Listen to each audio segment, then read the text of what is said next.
Welcome to the What's So Smart podcast, powered by the Huntsville Madison County Chamber of Commerce. I'm your host, Clark Dunn. Huntsville, Alabama is known as a smart place, but really, what's so smart about it? In this podcast, we will talk to the leaders of Huntsville's economic and cultural development to answer that question. From rockets to genomics, from cyber to music, What's So Smart will explore the visionary and data-driven initiatives that make Huntsville so smart. Stay connected with us on all your social media platforms at A Smart Place. You can watch the full conversations on our YouTube channel at Huntsville, Alabama, USA, and be sure to subscribe wherever you listen. Thank you so much for tuning in, and we hope you enjoy this episode of the What's So Smart podcast. Welcome to the What's So Smart podcast. Super excited to have you here today. Would you like to introduce yourself, and we'll get started there? Sure. My name is Cynthia Almodóvar. I was born and raised in a small town in South Arkansas, Camden, Arkansas, and we moved here in 2007. My name is Rey Almodóvar, and I was born in the island of Puerto Rico and moved from Puerto Rico in 1984 and moved here in 2007. Okay, so talk a little bit about that move to Huntsville. Had you heard of Huntsville prior? Were you excited about coming here to Huntsville, or was it a little bit of a new thing that you were kind of just, ready to see what Huntsville was all about? Well, it was kind of a divided emotion on that one. So at that time, we were really engaged with Intuitive, and the growth of the company was gravitating more and more towards the Huntsville area. The company was founded in Grand Prairie, Texas. So it's actually a Texas company. And as we grew more, the company here, I found myself having to travel here more and more often.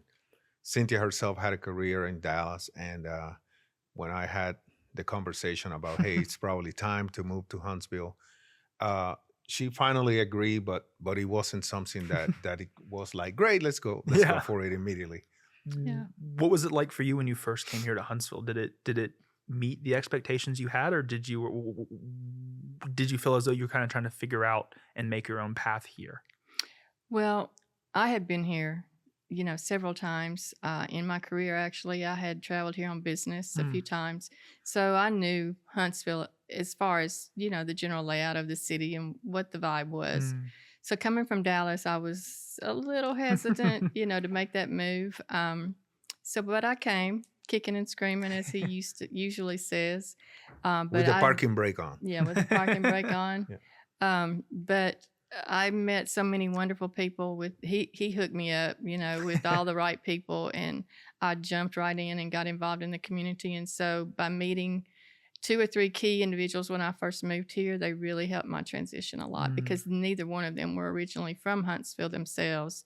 So they really kind of knew the ropes, so to speak. Yeah. And so you mentioned earlier, Intuitive started in 1999 and founded in Texas.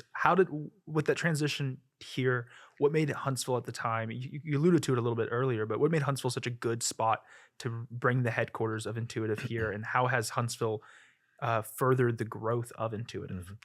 So a little bit of background. Right before I was a government employee from 84 until 99. The last 10 months of my career with the government, I was here in Huntsville, Alabama, and had friendships, folks that were hired at the same time I was hired. And at that time, when I arrived in 84, that's when I met the other co-founder, Harold Brewer, in Texarkana, Texas, which was my first job. And fast forward, I was transferred here. And like Cynthia mentioned, she had a career. And I came temporarily to kind of test the waters before I decided to move the family as a government employee. Well, at that time, as the government goes through several times, they were trying to reduce force, and they were looking for volunteers to kind of leave, do an early retirement and leave. So family in Texas, I'm here, and government is giving me an incentive to depart. So I signed up, and Hal and I kind of said, hey, he had the same opportunity to retire and leave. So I made a decision to quit the government. So I went back home to Texas. So I had the experience of being here for at least 8 to, I believe, 10 months. And so the company was founded because guess what? You quit, you take the incentive, so you are literally unemployed. Yeah, so, and you're like, I got to figure out something. something. Right. So so all I had was my education, my relationships, my career, my constituents, so to speak. So I went back to do what I was doing as a government guy, except that I was doing it as a contractor. Mhm. So Intuitive kind of evolved from myself, Hal, and so on. It was kind of a small process Mm. growing, but basically my first jobs was to do what I was doing before Wow. as as a contractor. Excuse me. So so growing the company and having the transition here, it was kind of a natural Mm. thing because at that time there was the aviation command move here in '99, then missile defense command and so on. So the growth Mm. was here, the customers were here. So I found myself growing the company, but coming here all the time. Mm. So when the decision came to fruition of what are we going to do, then we shut down the headquarters that were located at that time in Grapevine, Texas, and then moved them here and Mm. consolidated the headquarters here. Yeah. So it was kind of a natural way to. It wasn't a big shocking decision, other than changing our landscape. But I came from Puerto Rico, Arkansas. We live in Texas, Arkansas, back to Texas. So coming here was kind of new for both. Yeah, and Uh, it's like it seems like as though the growth of Intuitive happened. It was not inevitable that you were going to be here, but it kind of just worked out well that the transition was smooth. It's like if everyone that you're supporting is here, it makes it easier to be here. Right. What was the company like growth, like size wise, when you left Texas, and then kind of what is it now as we're sitting in 2025? So at the time we moved the headquarters here was on '06, right? Time frame. Mhm. We were a little shy of 100 folks, maybe 75 folks at Mm. that time. And now we're shy of about 600. So Wow. we've been in business 25 years, and most of the growth, exponential growth, happened here in Huntsville. Mm. Uh, in Texas, it was customers were there, work was there, but you still have to come Mm. to Huntsville for the location. And we always been kind of Army centric. Not now, but at that time we were Army centric because we were doing what we were doing before. So Mm. you do what you know what to do, what you're comfortable to do, the people you know. So it wasn't a strange thing to say, "Hey, I'm starting a company. This is what I'm selling, or this is the product. This is what I can do." They already knew that, Mm. so it was kind of a natural. But it was the first 5 years were very very small growth, very Mm. very very baby steps. Headquarters were our kitchen table for about 5 years. Then we move into a couple of suites, and we move into a bigger suite until we move here. Yeah. So And so you talked a little bit about it earlier, but as newcomers to the Huntsville community, friends that you were able to get connected with that were also once newcomers kind of helped you get adapted to the community. Was there any other sort of things that helped that transition to being community involved? Because that's a big part of your roles now is you're big proponents of the community. So how did that initially start, and where do you have your time most engaged now? I started out with the Red Cross. The people that were introduced to me when I first moved were both on the board at that time. And the very first thing I did was sign up to be on the committee for the Red Cross Gala, which is their largest money-making event that they had in North Alabama at the time. Mhm. So through that, I was able to meet 100 people, at least. The board, all the volunteers, everybody that helped on that committee. So that was a big event. And from there, of course, the phone calls start. Once you get out there and new face, new person. So from there, I believe it went into the Heart Association, Mm. and from there, it's just grown over the last years to encompass many, many different organizations. I've sat on several boards, been on a lot of committees, and it was the best way for me to get out there and stay busy because in the transition of moving from Dallas to here, I had my own career in logistics for Mm. 25 years. So it was a very dynamic career. I did a lot of traveling all over the world. So quitting that job and moving here, I was looking for something to get Yeah, up for every morning. for You know, sure. I had to leave the house. I had to go do something and be involved and be busy. Yeah, it was kind of like that transition when Ray, retired early. It's like now it's like you have the time. What is it that Mhm. you're going to do to fill it? And so for you, it was getting involved in the community and Mhm. finding the kind of your footing. Ray, has your involvement in the community been similar to Cynthia's, or has it been a little differently with where you've kind of found your time most spent? So when I moved, of course, I knew some folks here that I have, uh, a little tidbit of information. While I was working for the government for 13 and a half years, almost 14, my boss was always here in Huntsville. Mm, So I had that connection. I knew folks. So when I moved here permanently, uh, um, the not the Boys and Girls Club, but the Junior Achievement was the first one. mm, Then NCAC, National Children's Advocacy Center. Then the Chamber came along, recruited me into leadership positions, mm. leading into the chairman in 2015. Then the Space and Rocket Center recruited me to volunteer and help Wow. to be chairman in 2022, in the middle of COVID, by the way. Uh, so that kind of Business Council of Alabama and so on. So it was kind of an evolution that, okay, you do this and you move to the next one and so on. Mhm. And then eventually you start kind of not disengaging, but allowing the newer generation to get involved Mm. and not just leave the same people over and over being in the positions of leadership and community service. Plus, a granddaughter came along that takes a lot of our time, but it was an evolution of steps, different positions of increasing community responsibility until and then you get to the point you start recruiting the Mm, younger generation to yeah. come along. So it wasn't that hard for me. It was harder for her, but Huntsville was extremely welcoming and inviting and opening opportunities and so it was easy to adapt to the change of pace. Mm. In Texas, in Dallas, you're basically a taxpayer number. I mean, no, I mean, nobody knows who you are, what you do, they don't care. Over here, everybody is like, hey, Mm, we are a community. We're gonna be yes.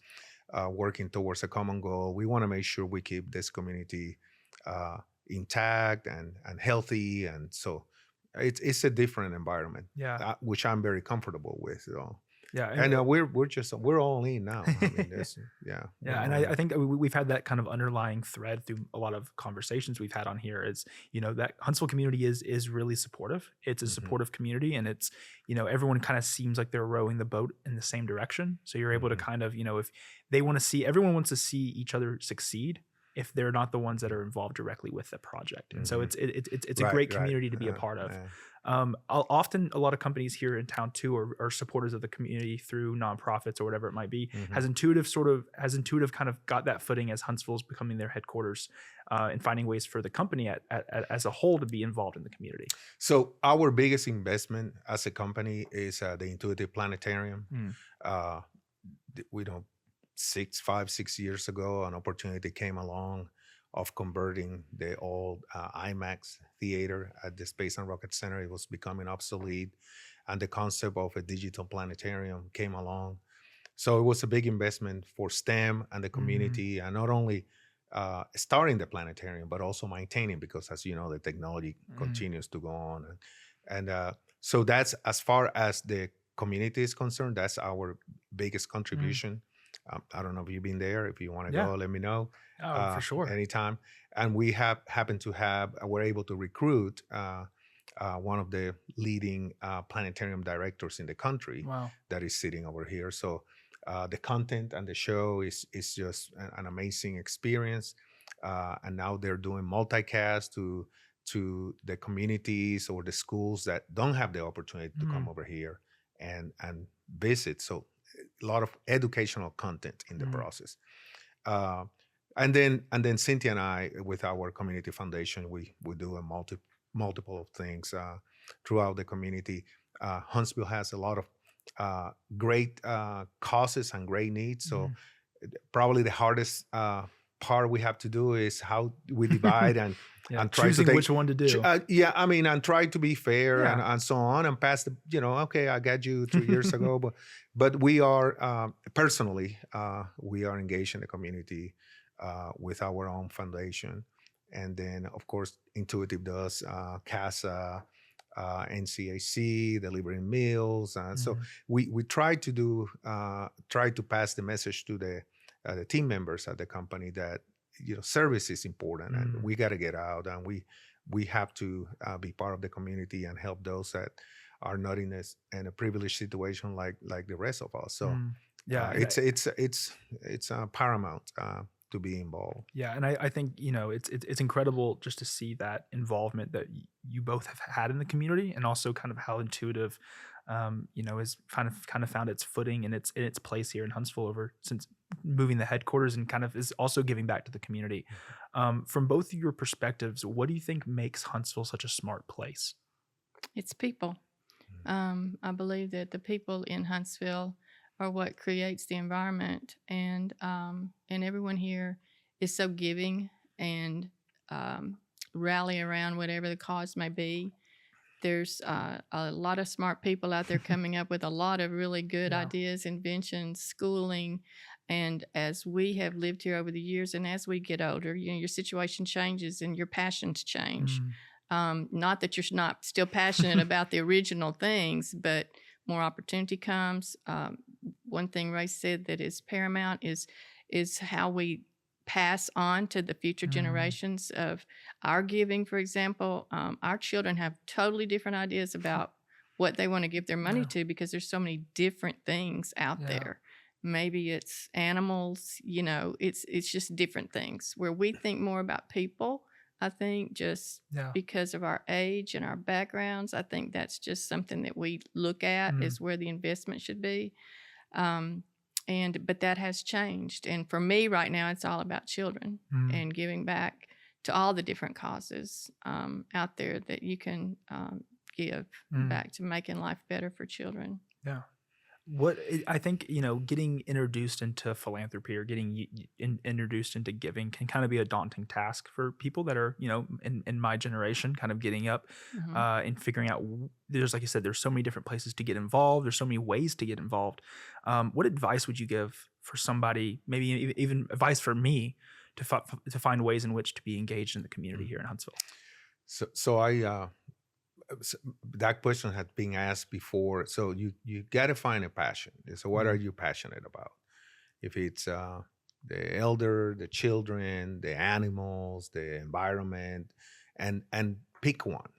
You got to start with one, and concentrate with, obviously, resources. Give money is always a resource, but also time. Time is the hardest thing to harvest from folks. Is time to lead, time to develop, trying to train the next generation to follow behind.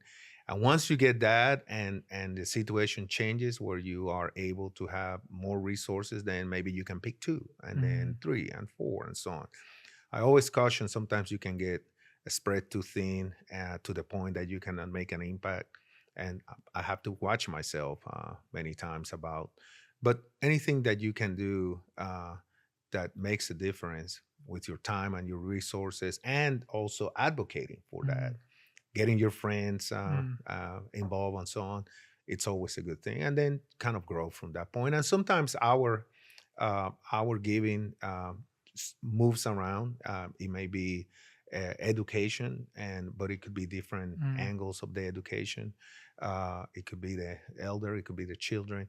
So it depends on the situation, but it's always there's always good causes. And Huntsville, it's amazing, the community, how many folks here care about so many things, and they keep it balanced. Everybody, they keep it balanced. So and I think that is a great trait for Huntsville, is that there is so many different organizations involved within Huntsville. You have the outdoor recreation stuff that's super important with Montesano. You have, Right. it's actually been a pretty cool thing. It's like, I think getting involved and starting in a philanthropy and giving back to the community is always, like I said, it's a hard thing for a younger generation. Give 256, I'm a part of, and it's a great opportunity to, hear about other organizations in town. And so there's been plenty that I've heard about that I'm like, okay, like they're doing some pretty cool stuff, or I had no idea this was here. And so I think that's a great opportunity just to get involved in a small way, but they can go, but that small act and that small desire can go a long way for somebody. Absolutely. Right. Something that you're passionate about to begin with, and then kind of move from that point on. But thinking too much about it and not doing anything, don't do that. Yeah. Yeah. You have to at least just start. Right. You got to get started. So thinking through your time here in Huntsville, since moving the headquarters, calling Huntsville home, is there a story or an interaction that you had with somebody that you thought that is just such a Huntsville thing? Like, I couldn't imagine having this conversation with somebody if it wasn't in Huntsville. We were thinking about the possible subjects that could be brought up in this today. And one of the things that we think about that kind of made an impact was when Hurricane Maria hit the island of Puerto Rico back in 2017, that literally devastated the island. And one of the things that happened, and through Cynthia's relationship with the Red Cross, all the emergency vehicles were destroyed. I mean, it is an island. There's no way to shelter them. So they were destroyed. So the Red Cross came across and saying, hey, we need emergency vehicles. So we did a kind of a grassroots get together at a bakery. It's no longer with us, the bakery, but here in Governors, and people start showing up and donating goods and money and so on. So in a matter of a couple of weeks, we had all the funds to buy a brand new emergency vehicle, which is, I think it's called the Spirit of Alabama. And it was delivered to Puerto Rico. Cynthia and I had the opportunity to go on and participate in the delivery. And, people were like, you are in North Alabama. We're in Puerto Rico. I mean, you don't even have really the catastrophe that other than the South Alabama. And here you are bringing a ERV, and we said that's the way Huntsville is. That is so Huntsville.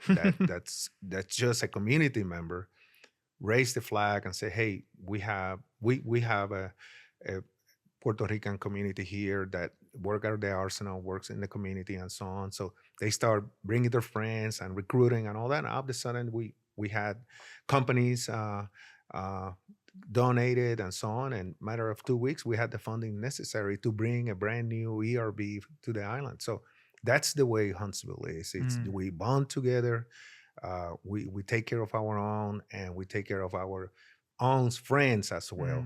And that's just the way Huntsville is. We don't sit around and wait to see who else is going to do something. We're going to roll our sleeves and move forward. And we were talking about that, how that was so impacting to me personally when we were over there delivering the vehicle and changing lives, making a difference. And by the way, after Maria, there were 2 more hurricanes, not as devastating, but impacting. And they had a brand new vehicle moving around, delivering meals and rendering aid. So that's just the way we are. So, Cynthia, is there a story that comes to mind besides that one that also is something that you've been involved in, or an interaction that you had that kind of stands out? I think for me, it was just getting to know the people of the city. And one of the very first people I met told me that I had just moved to the largest small town that I could possibly move to, because it felt like a huge city at that time. Nothing like it does now, but it felt big. And I think that was because of the people, and just everybody was just so willing to jump into anything that I came to them with, and they would be like, well, here she comes again. Let's see what she wants this time. But for me, it was not just one thing. It was just just the cumulation of a lot of things that Yeah. came together. Yeah, and I think it's incredible just to hear y'all talk about your involvement with the community, and I think it's evident that your time has been poured back into this Huntsville community, and you've calling Huntsville home. I appreciate y'all being here today. I learned a ton about just the story of Intuitive, and I think the insight of finding ways in which to get involved is just starting. I think is a great mantra to have. But I appreciate y'all being here today. Thank you. Thank you for including us. Yeah. Mhm. Great show. Thank you. Thank you so much for listening to this episode of the What's So Smart podcast. Stay connected with us on all your social media platforms at A Smart Place. You can watch the full conversations on our YouTube channel at Huntsville, Alabama, USA, and be sure to subscribe wherever you listen. Thank you so much for tuning in, and we hope you enjoyed hearing more about what makes Huntsville so smart.